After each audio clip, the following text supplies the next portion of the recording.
Okay guys, we're back at it. Welcome to Faith Star. I'm your host Donny Riser, and I have another awesome guest for you today. Not that all my guests aren't awesome. She was born in the south of France, moved to Belgium where she actually learned French ironically, and is now living in New York pursuing her music dream. Please welcome Lisa, aka Alowiza. Thank you for having me. Let's give you a little clap there. How are you doing, Lisa? I'm great. I'm doing good. Happy to be here. Well, we're happy to have you. I'm happy to have you here. And what have you been up to? What have you been up to recently? Well, last night I had a DJ gig in a social club called Flyfish in Manhattan. Where is that? So, I've heard of that, Flyfish. Yeah, it's a social club. So Gary Vee is one of the partners. You know Gary Vee? I don't, actually. No. I admit, I'm sorry, guys. I don't know who Gary Vee is. He's like a very big personality, kind of like a social media pioneer. Social media pioneer. Yeah, okay. Teaching people how to become viral and stuff. Nice. He's just like a very big name online. Great. So you were there last night, what, DJing, you say? Yes, DJing. And was he speaking like giving advice, influential advice? No, he wasn't. He's one of the partners of the social club, but he doesn't usually hang out there. I actually never met him, but he is one of my role models. I do really like him. Okay, so I know I said, you're from south of France. In Belgium, ironically, you learned French in Belgium. So how long was you in Belgium for? I was in Belgium for 8 years. Right.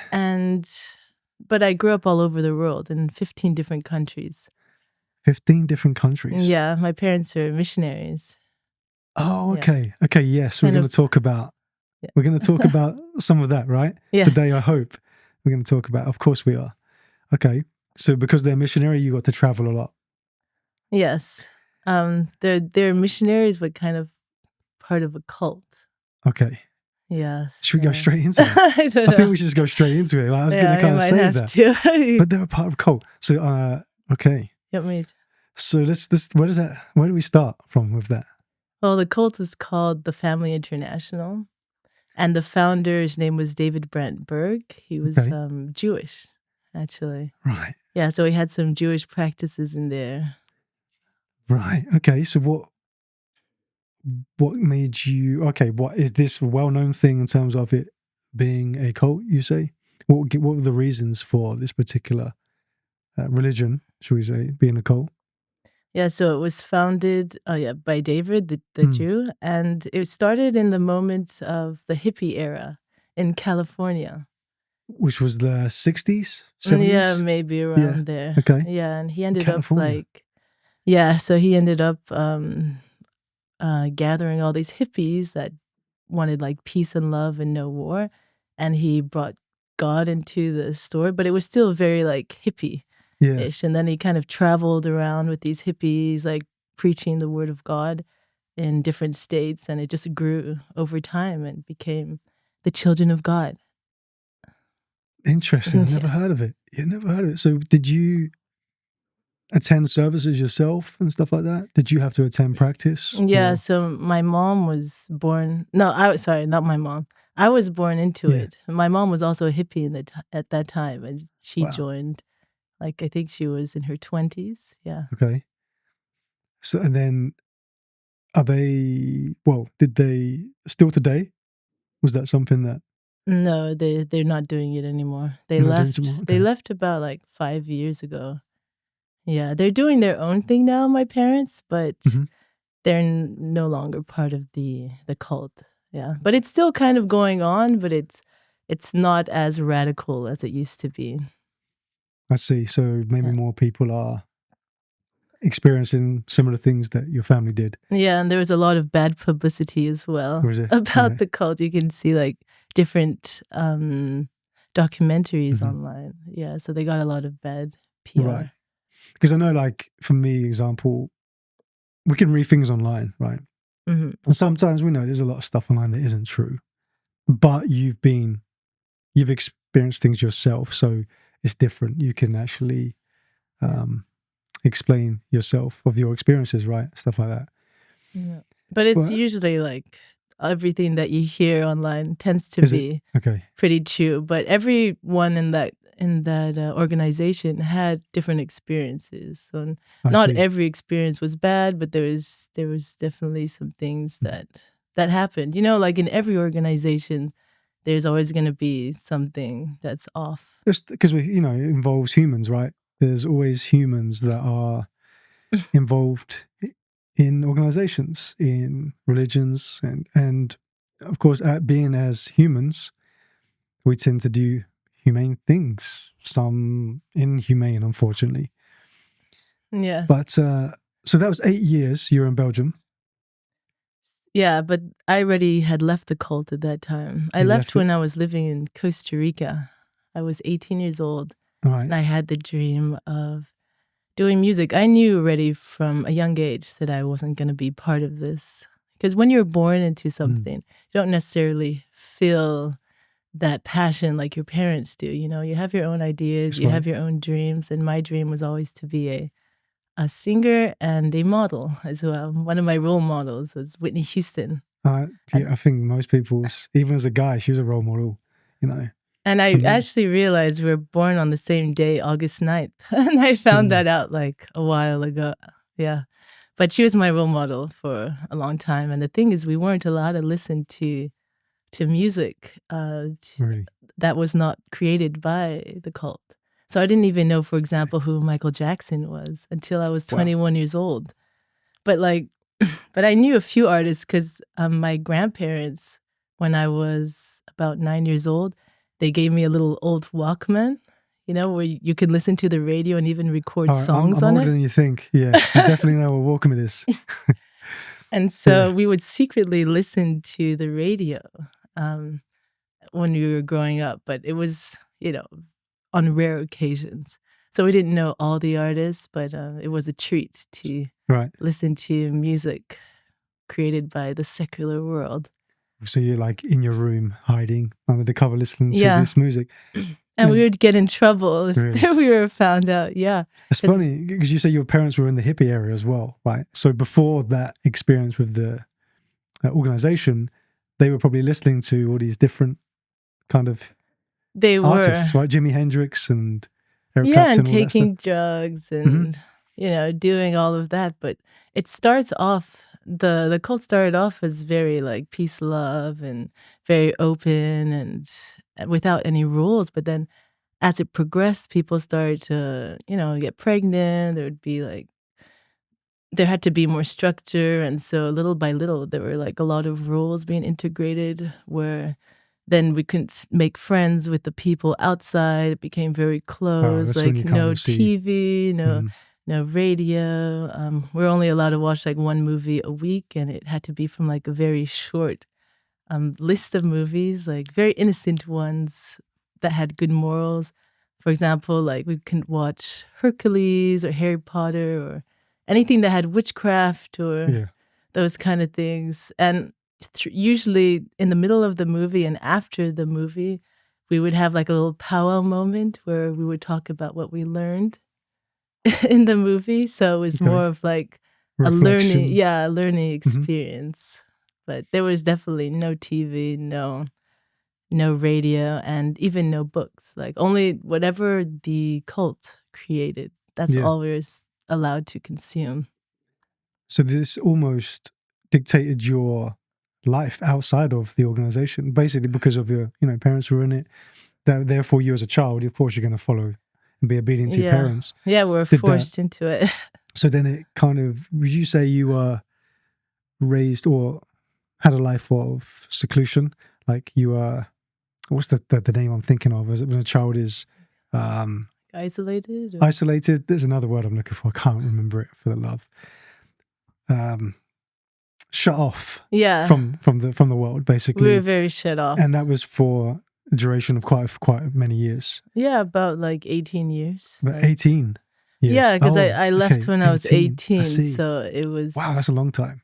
Yes, a long time indeed, and we were also homeschooled. Homeschooled as well. Yeah, could not have any friends outside of this organization. And now you're in New York, like this Yeah. whole different. It's like night and day. And Yeah. when I left, I was so vulnerable, so innocent, so naive, because You actually came straight into the devil's den. I wasn't ready for the world. But I did have one dream, which was to start modeling and to study music and one day become a singer. I didn't know at that time that I was a songwriter. But now looking back, when I was a kid, I used to make up these songs. And I remember as early as 6 years old, when we were living in Madagascar, I would be creating these songs in my mind, like very sticky children's songs, of course, because I was a child. And my siblings and my peers around, because we lived in like communities with sometimes 5, 6 families and like these 10-bedroom houses, or sometimes a compound of different houses, of several houses. And yeah, they would be like singing the song. My little song. Like your song. Yeah, Great. so I was actually a songwriter. I think that's just a natural talent. From I a just young didn't age. discover it until after studying music in Belgium, I started working at a music studio, an analog one, like a very old music studio. And that's where I found my songwriting talent. And I was like, okay, I love doing this. Did somebody inspire you to do that? Was there somebody that like kind of helped you co-write or gave you encouragement at that time? Say, hey, actually, it's a good song. You should start writing. Nobody told me, but the producer at that studio that I was working at, we just decided we were gonna create an album together, and then somehow it just flowed naturally. And that's where I found my love for songwriting. Wow. And then at what point, because I remember you mentioned that you were actually shy. At what point did you start performing? I've been performing ever since I was a kid, because we would perform, even in the cult, we would perform at orphanages or like nonprofits. And that was just always part of my upbringing. But I always had stage fright. And I knew that it was a natural talent, but for some reason I didn't have any confidence or self-love. And yeah, it's been a journey of that. I'm even surprised I'm here talking. That's a great step not shaking like a leaf. And most people think, oh, because you're a musician or a producer or whatever, how can they be shy? Exactly. But, and I'm an introvert. I realized recently that I get my energy from being alone. And I get drained when I'm around a lot of people. So I love being alone. If it wasn't for my dog or like my job, I could stay in my apartment for like 10 days without seeing a soul and not feeling lonely. To be honest. That's good though, it's not the other way around. So you don't need the energy to recharge with being around people all the time. You can just be at home, recharge, go out to the world, do your thing and go back. It's great. It's actually a great combination. But I can definitely relate to like, stage fright and stuff, because being in acting, of course, you have to overcome that. But as you know, I'm a musician at heart as well. I started off through music, but I remember having to perform on a stage. Now, I started off as a guitarist playing guitar. Oh yeah, and I'm hiding behind the guitar, and there's a front man singing. But then I started songwriting and stuff myself, and then I have to start singing these songs with just me on a stage, on a stool, and acoustic guitar. And that feeling of before is no joke. Like I couldn't even eat. That's how nervous I was. I couldn't even eat. And then the sweat on my hands from now I have to play guitar with sweaty hands, and you need grip for the strings. So now I'm worrying about the sweat, which then manifests visually on my armpits, which is great. Sweaty forehead. Yeah.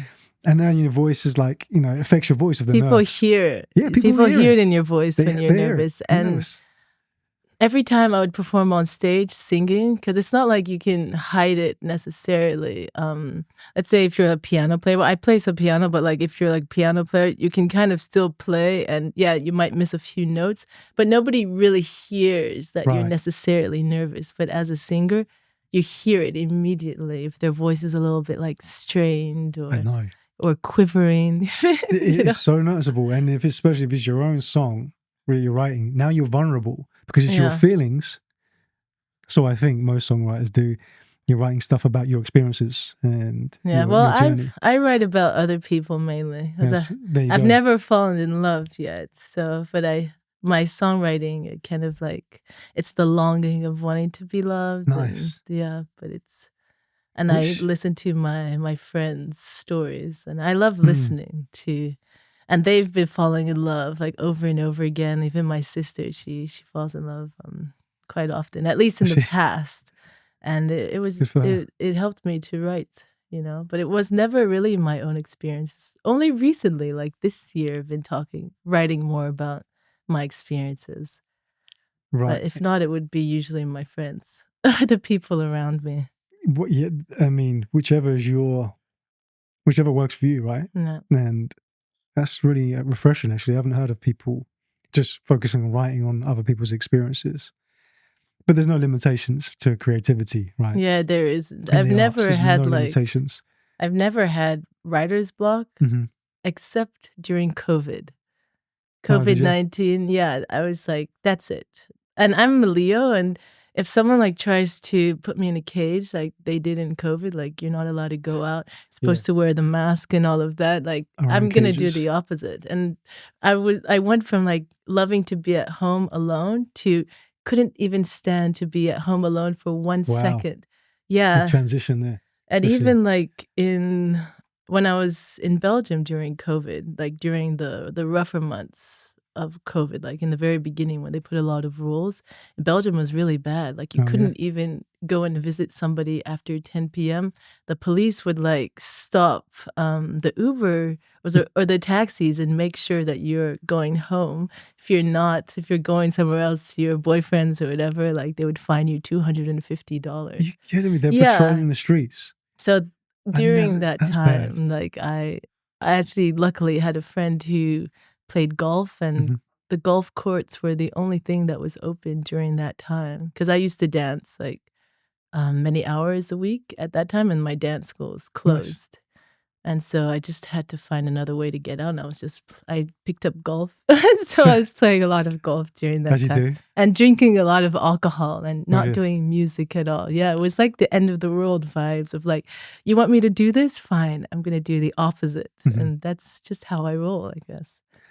From that, but I'm sure now that all that experience that you had during that time, now you can use that, right, to write. I'm sure you got something from that. Not at the time, because you said you felt like you were in a drought, like a mind block. But now I guess you can look back on it and use that to maybe not. And as well as like what I've noticed throughout the years is no matter how much I try to escape music, I will always go back to it. And I do start to get depressed if I don't do music after, let's say, a month or even a few weeks. Like I have some very close friends that if I stop doing music, they can kind of hear it in my energy, feel it in my energy and hear it in my voice. Like I start to like get a little bit on edge and become a little bit anxious because I'm not fulfilling my purpose in life. And I feel like when someone's kind of going off track, it could only lead to like mental illness and those kind if you're of not things. strong enough, definitely. When you did your music, like you say, the first experience of you songwriting in a studio with a producer, and you did an album, you say, right? Did you learn to play piano before realizing you could songwrite, or did you play piano during, like after? Was that something you discovered? So I started to play the piano when I was 12 years old when we were living in England. I would only get $100. Sorry, you live in the UK, England? Yeah. In my turf. You're my turf. Yeah. You're from there. So yeah, whereabouts that's for the you accent. In England, yeah. We lived all over. This was still back when I was part of the cult. We lived in London, Birmingham, Wales, even. Oh, yeah, all over. Yeah, and that was only in the span of 1 year. Wow. So, because there were different communities all over, so it was easy for our family to relocate to different communities within that organization.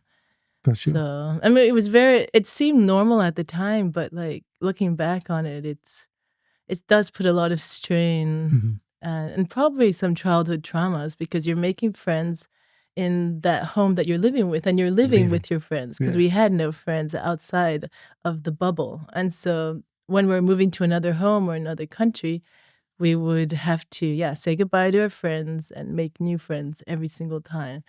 And I think that's where I got like my detached style from, love attachment style, Yeah. where I don't, it's hard for me to attach to people, probably because I know I have this instinct that, It's only short-lived. yeah, Yeah. that probably I'm gonna move on or they're gonna move on, and then I'll have to like restart the whole connection again. So I've been really learning how to overcome that.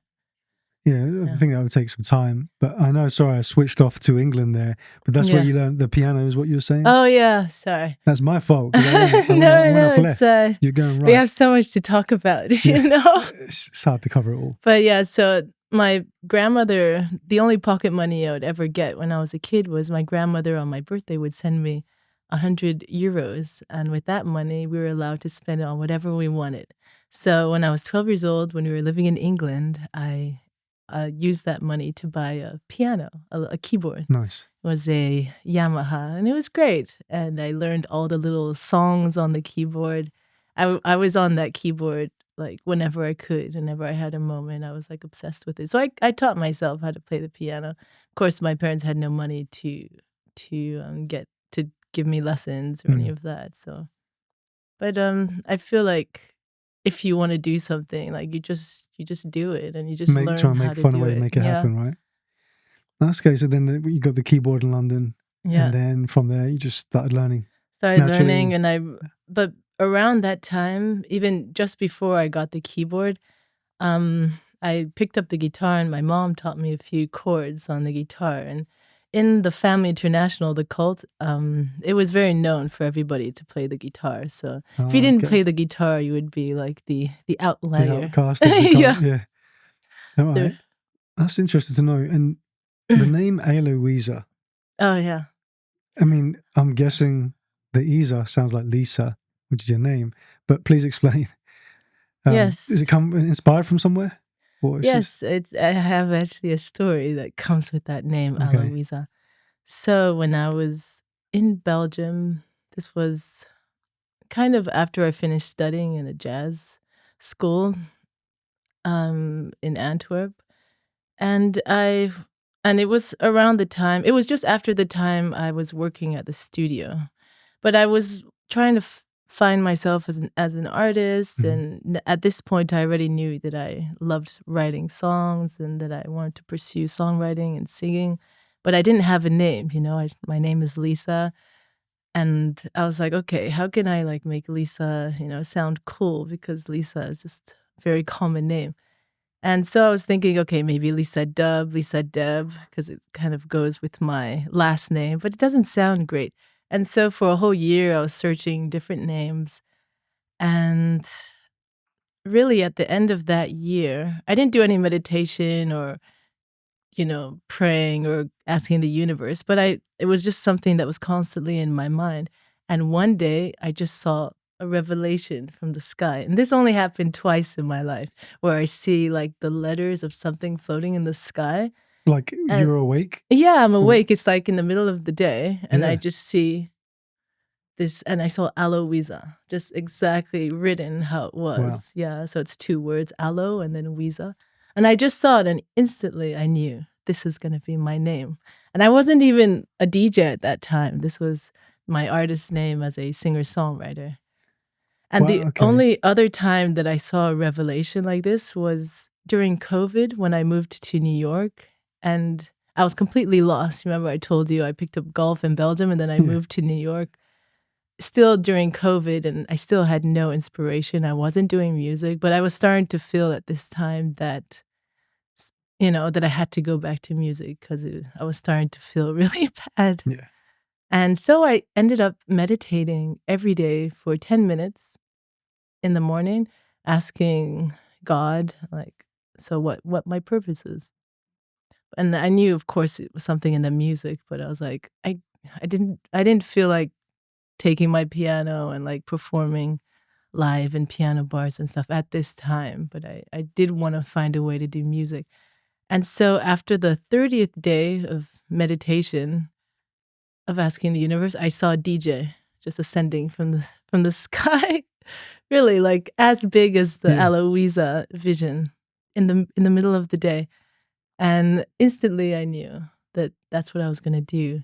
And as a musician, especially in Belgium and in Europe, you look down on DJs. You don't Really? see them. Yeah, because anyone could DJ, especially In Europe, nowadays. that's surprising. I thought in Europe it's quite a good thing to be.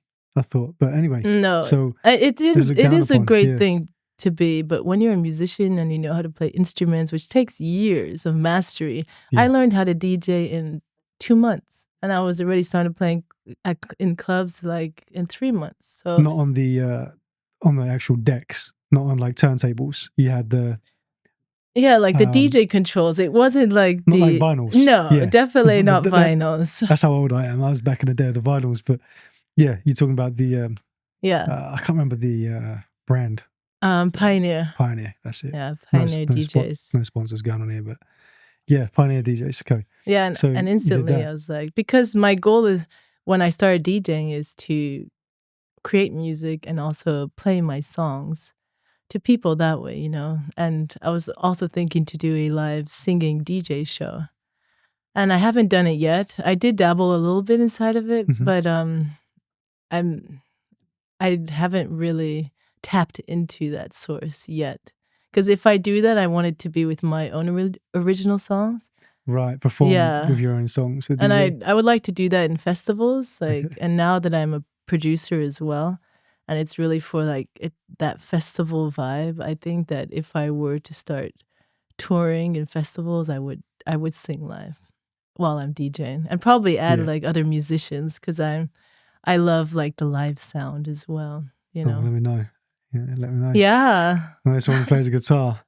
But no, in all seriousness, so like now with these experiences in different categories of the music industry, you had this revelation of this vision of Alowiza, and now you're transitioning as into an artist. Is that what's pretty much going on as we speak? Yes. So I've been an artist for quite a few years now.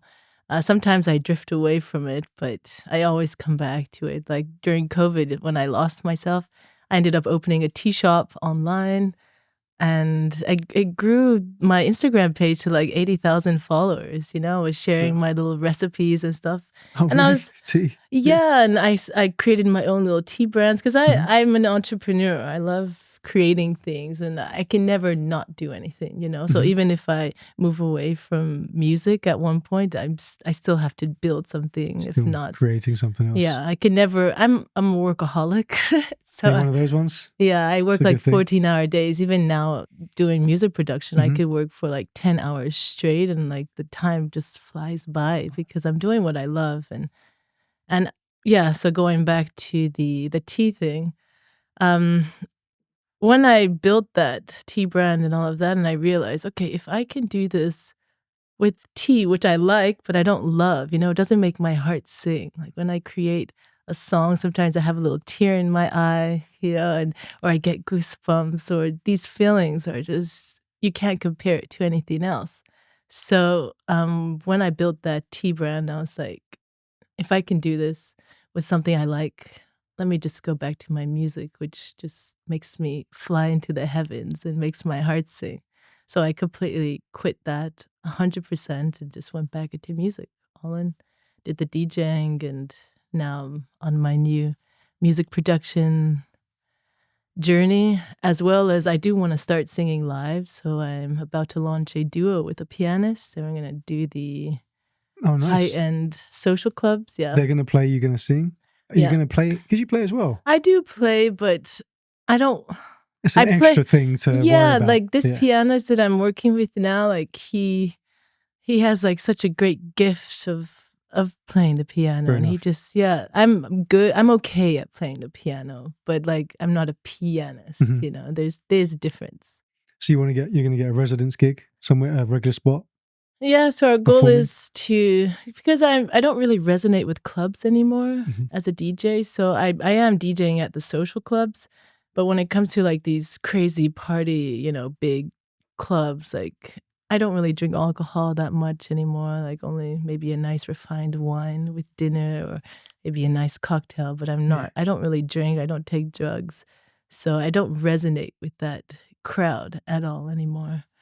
And so I want to tap also this year more into what I was born to do, which is sing my talents, singing, creating, and DJing. DJing was more of a portal to use to kind of spread and share my music with others, and that's why I also grew my YouTube page and stuff. And I play my songs on the DJ sets there on YouTube. Free promotion, yeah, free promotion. Like, my videos get thousands of views, and it's great, Yeah, I've seen you getting good traction on that, so people are obviously enjoying it. Yes, and I'm gathering some fans, and it's in the melodic techno style, which I do love. Which, I love your music, by the way. And, for those who don't know watching, I had the pleasure of being your co-star in a new song, which you're actually going to release, which is called Forever. Forever. Yes. Which is the German for, which is FUR, but the U has like two dots on the top. It comes from Für Elise, from the Beethoven song. Yeah, and it has even that little riff. I heard the little Beethoven riff in there, which was catchy. And very, very clever to do. And you're like such a great actor. I'm so happy that you are able to. Actors have to react, so I must have had a good reaction to go off. And it was great fun. I think you're a very natural that's performer, a compliment. natural on camera. And because you were saying you hadn't done it before, so I was like, this is great. And it was really good fun, wasn't it? It was good fun. Yeah, we shot like 3 days. So 3 days. Quite long. Danny was an amazing director, and it came out really well. And I mean, don't let me promote it. I mean, that's coming. While we're on the subject, yes, this is a song that's coming out. When you're releasing? We're releasing the music video, not this Friday, but next Friday. That would be what, the 18th of this month? It'd be the 18th of December. Yeah, the 18th of December. Video. And honestly, guys, not just because I was involved in this amazing production, but it's like a little movie. The old school music videos when they used to do an actual production for a video.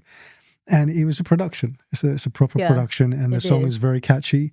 I literally have that song in my head all the time. Oh, really? Yeah. That's so cool. I literally just sing it randomly, and, we did hear it a lot that day as well. But it's a great song, and I look forward to seeing that coming out. And hopefully it gets a lot of traction, just as the other material is as well. Yes, that's definitely the goal, And my goal is to release a song every month. Well, I've been trying to, but I'm a bit flexible with that because, sometimes you're working on a song and it's just not quite finished yet. So you can't just have a strict deadline. Okay, I'm going to release it on the 30th. Can't rush it, can you? Yeah, you also have to go with the flow and the feelings. And this year I've been really tapping into my intuition and just feeling the vibe and the situation. And if the song is not right to release yet, which, for example, the new one that I'm working on, which is called One More Night. This is a new one you're working? Yeah, nice. It's a new song I'm producing right now. And that one is taking 2 months instead of 1 month. And I'm going to release it now on the 10th of January. Oh, straight in, yeah. Yeah, but nice. it took me 2 months instead of 1 month. But for me, it's about just creating a beautiful piece and feeling like it's ready to be released and not rushing it, because some producers really want to rush and just put as many songs out as possible. It's about the quantity, but for me, it's really about the quality. Absolutely. And stacking up those really great sounds, even if it takes longer. I want to have that good credibility of okay, when Alowiza puts out something, it's going to be good, it's going to sound nice, and it's always going to have that, that magic, authenticity, and not feel rushed at all, especially now in the AI era, where it's good and bad, isn't it? Yeah. You can't get, it's just you need real performers to perform. But then these AI mics are probably going to be coming out and all this stuff. So you'd literally just, yeah, that's another subject Yeah, there. that's also why I'm tapping into the live performing again, because no Right. one could take that from They me. can't, and no one can really replicate that. No Really, you one. can't. Yeah, You have to be. It has to be real. So you that's literally true. do all your stuff, like pre-production, post, performing, like, Everything. which is Even very, mixing and mastering. even mixing and mastering your tracks as well. Yeah, because I had Wow. with my last song, Forever, the one that you're starring in. You're the star. I'm the co-star. Well, you're Right. definitely right Yeah. there with it. No, So, appreciate it. but that song took me 6 months to create. This was only my second music production that I did in my life. I've only started producing music in December last year, so it's been 1 year only. And so this was my second song, and I learned so much through this song. Like, even the mixing and mastering process, I had sent it out to, like, 5 different mixing and mastering engineers, and Mm. they all brought me, like, these versions which I wasn't happy with, and even we did, like, a few different versions of that. And in the end, I just realized, like, nobody's gonna put their blood, sweat, and tears and heart into enhancing the song as good as I can do it. And I had worked so many hours on just producing it, and knowing that they were just gonna, like, quickly mix and master it, it's just another extra song in their day just to, like, Hmm. boost. But, like, even the mixing and mastering part is a creative process, and there's so much that goes into it, even creatively, that someone could ruin your song if they mix and master it in a bad It's way. a massively important part Yeah, of and the finishing so process. I Mixing. just became obsessed with mixing and mastering my own song because Hmm. I wasn't happy with the exports, and I went, like, on Sound Better and all these different platforms, and I did hire the best rated ones in that style of music, in Hmm. melodic techno, and still it wasn't I good, bet. like, my heart, I didn't feel that heart that I had put into it, it's almost like it became cold and, like, Mhm. processed and, like, and without the soul, and so I was like, "No, I gotta do it," and I learned how to mix and master myself. It It took was me many hours and great another invested couple hours. months, Mhm. but now, even, like, my last remix, "I Just Died in Your Arms," that one I also mixed and mastered myself, Nice. and this next one I'm also gonna do myself, and thanks to all the tools that we have at our disposal, I think that it's possible to do today, Right. whereas maybe 10 years ago or 5 years ago, it would have been, like, 10 times harder. Yeah, literally Yeah, minimum 10 times harder.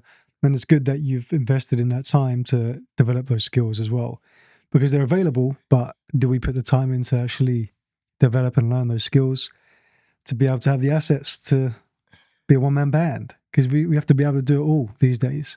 If you can save some money, you save a bit of time, yeah, you know. because the best of the best out there, they usually are working with, like, the Hmm. top 5% of people, the famous people or whatever, so even, like, the best songwriters, like, they're not gonna be giving their songs to just any That's right. artist, that Absolutely. luckily I can write my own songs, but, when you're working with the best music producers, the best mixing and mastering engineers, or that they tend to be already taken or doing their own things. Mhm. So better to learn how to do it yourself now. And maybe when you reach that really high level, then you can tap into the other amazing talents out there. But until that Absolutely. happens, you're right. I think you have to learn how You to have to do it all do it yourself from yourself. the bottom. And so, like, so where you're at now is, you're in a good place with your music, and it looks like things are coming together. You know, it's coming full Finally. circle. Yeah, and I definitely have. I can see I have, like, the expectation of you is definitely. I see you going very far with your music. And I'm not just saying that; it's great music, and especially it's coming from an authentic place, and you're doing a lot of it from in home. All It's of coming it. from Yeah. you. So, but you had that unfortunate experience. I would say fortunate because it helps you learn as well through the, as you say, occult, or seeking your spiritual experience. Unfortunately, and do you feel like now in your life now, where you're at now, as Lisa, spiritually, your things are aligning in your career. Do you feel like spiritually now you're at a time to connect with God, or has that put you off? Are you not so much? Are you basically Yeah. put off that So now I'm not from? put off God at all. I still believe in God and Jesus Christ, and I'm still a believer, but I'm not necessarily part of any religion. I guess you could say Christianity because Mhm. that's when you believe in that Jesus was the Son of God. That's right. But I'm not part of any organization, and when someone comes and preaches to me, I'm definitely turned off because I Mhm. was indoctrinated for about, 18 years of my life Yeah, in it's this cult. harsh. We would have like devotions every day for 2 hours in the mornings. And also something about this cult which is crazy is they even from a young age, they would be like an end of the world date that was set, and first when I was, like, 6, it was gonna happen when I was 12 or something, Mm. and then because the end of the world didn't happen, then they set another date to like, when I was 16, it would be the end of the world. So a lot of my life earlier life, we were preparing my parents were preparing us, and the whole, organization was preparing us for the end of the world. So we were learning Bible verses, really just diving into the scriptures and just getting ready for when the rapture happens, Wow. which is pretty So they're insane. literally Yeah. manipulating it into Yeah, suit the my agenda, of parents weren't course. thinking about my future or that. They were thinking about saving my soul for when Yeah. Jesus comes, when I'm gonna be 10 years old or 16 years old or whenever the end of the world was coming? So It amazes me because sometimes we can see the words in the Bible right in front of our eyes, right? And it says, no man, not even the angels in heaven, no, know the time or day when God returns, yeah, right? So even that in itself, like with what they were saying, I'm not trying to push any agenda on organizations and stuff. I'm just going from your experiences. So I'm glad that it hasn't put you off, or I can see, of course, it's going to give you a little bit internal hurt, right? And years of your life, were, I guess, manipulated in some way. But it's brought you to where you are now, and it's made you the person you are now. yes. So you can use that as a good thing for what's going forward, right? In terms of the Bible itself, is that something that you read yourself at the moment, or you kind of like took a break from it, I I or don't read it, but I do listen to a lot of podcasts, yeah, and some of them are, from people who do bring up God a lot in scriptures. And my mom prays for me a lot, and every awesome, time I speak to her, she's still, preaching the word of God. She's not in the cult anymore, right? but she's still very much in her own little cult now. They just travel all around the world and preach the gospel to everybody who Mm, people along their paths. And yeah, but I do feel like a little closed off when people try to, you know, not introduce, but they're trying to preach what they believe or like pushing their beliefs on me. mhm. Because I believe everyone has their own journey and should discover God in their own way. And, if someone's trying to shove it down their throats, it might not be the best and Right. ideal way for someone to receive it. Yeah, And I agree with that. It's people have to be open, we yeah, have to be susceptible to hearing. Giving each other a chance to just hear and talk. But it's definitely a choice, and I do really hope God um, opens up your heart more and more as you go along and reveals Himself to you. You know, yeah, whether it be through somebody else, whether it be through a dream, whether it be through reading His Word. But yeah, you're on your own journey. We're all on our own journey here. yeah. I've been through it all myself. I ain't I got can time to imagine. talk about all of that, but I've definitely been through it myself. But so going forward from here, what's the next step for you, Lisa or Alowiza? Yeah, so my next step is launching my piano vocal duo. as well as I'm also launching my own talent agency specifically for singers with like gifted voices here in New York. Excellent. We're going to be targeting weddings mainly, but that's more of like a entrepreneur business venture, which has nothing to do with Alowiza. So that's like a side project. And in terms of like Alowiza, my goal is still to release a song every month or whenever I can. So I put in like hours of music production. And yeah, so I'm still DJing around Manhattan, but like my goal is to make money just with the streams on music on my platform. Awesome. Yeah. I really, really hope that goes the direction you want it to, and I'm sure it will. I really want the best for you on that. And where can people, you can speak to this camera here, where can people find your music and listen to your updates? Yeah, so you can find me on all the music platforms like Apple Music, Spotify, on YouTube as Alowiza, that's ALO, and then space WIZA. And also on Instagram, you can follow me there at Alowiza Music. And on YouTube, where you can also see my DJ sets. I have 1-hour DJ sets there, and I release my music and my music videos, like the one we're going to release now next Friday. So you can find it all there. Yes, guys, please look out for those updates. You will not be, what's the word I'm looking for? I've just gone blank. That's what happens when you go blank.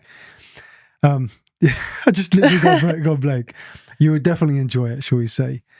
But if you can give one piece of advice to those out there that are upcoming musicians that are contemplating the next step, what piece of advice can you give to that person, that creative musician? Just keep going. Keep going and keep pushing through. As long as it's something that you believe in and that you can't do without, just keep going. If you can do without music, then it's probably not for you. That's a really profound statement. That's a really profound statement. You because have to love I can't do it without music. Like I become depressed, sad. It's what I was born to do. You know, not everyone is lucky to find that thing, that that calling and that passion. But I've had it. But it's both a blessing and a curse at the same time because it's so hard to make it in music. It's the wild, wild west out there. It's not like, okay, if you do this, if you study in this university, then you're gonna be this. You're gonna get this salary. There's none of that. It's like the wild, wild west. So if it's not something that you absolutely can't do without, then maybe do something else, or just have it as like a side hobby. Well, there you go, guys. Keep going. Don't quit. Going. Just keep going. Believe in yourself.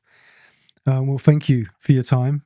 It's been a pleasure. I know there's probably a lot of stuff we want to cram in. Yeah. But we also did go over a lot of important subjects. Yeah, we did. And thanks for sharing a piece of your life. And I'm sure it's going to help some of those that may be going through some hard times in their life.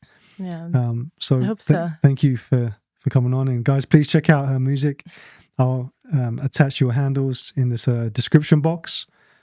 This has been Faith Star. If you want to check out the merch, Faith Star merch, just go on Amazon.com, type in Faith Star, or go to Faith Star on Instagram, and the subscription link and the purchase link will be in the bio as well. Thanks for watching, guys. Please like and subscribe and share it with other people, and we'll see you on the next show.